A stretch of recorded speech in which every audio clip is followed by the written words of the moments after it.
Welcome to the Baseface Network.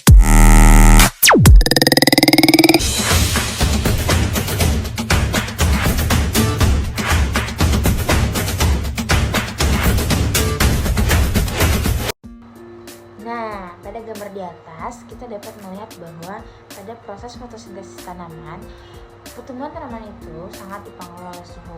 Nah, jika pada suatu lingkungan itu memiliki suhu normal, maka tanaman tersebut akan menjadi tumbuh dan tinggi. Sedangkan pada suatu lingkungan jika memiliki suhu melebihi batas maksimum, maka tanaman tersebut tidak akan tumbuh dan akan menjadi mati.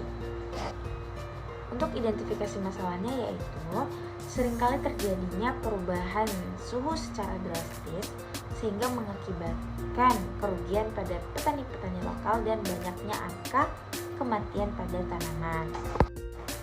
Baik, untuk rumusan masalahnya itu ada dua. Yang pertama, apakah tekanan panas dan suhu dapat mempengaruhi proses pertumbuhan tanaman?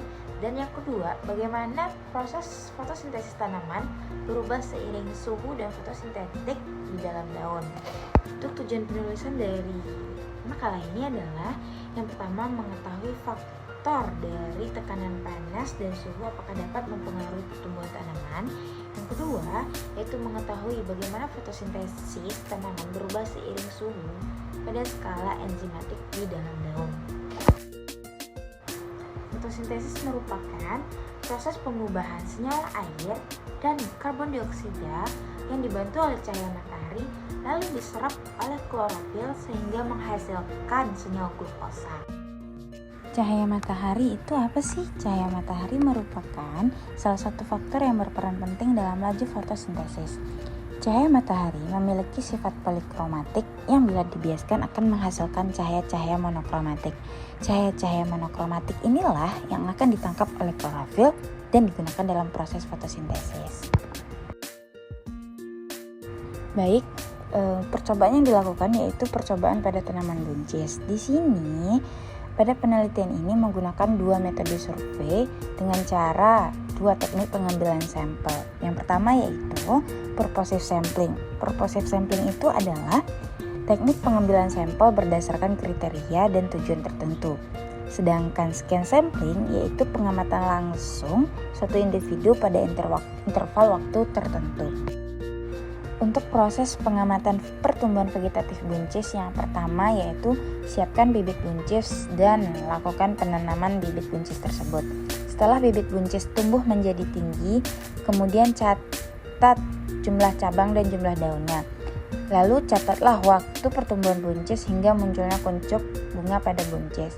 Setelah itu, lakukan pengukuran mahkota pada bunga buncis menggunakan penggaris.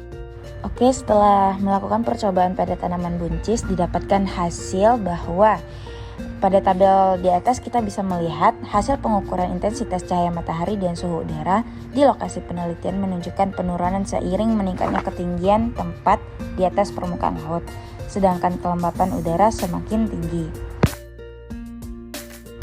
Pada tabel yang kedua didapatkan hasil analisis SPSS terhadap pengaruh ketinggian terhadap kelembapan udara.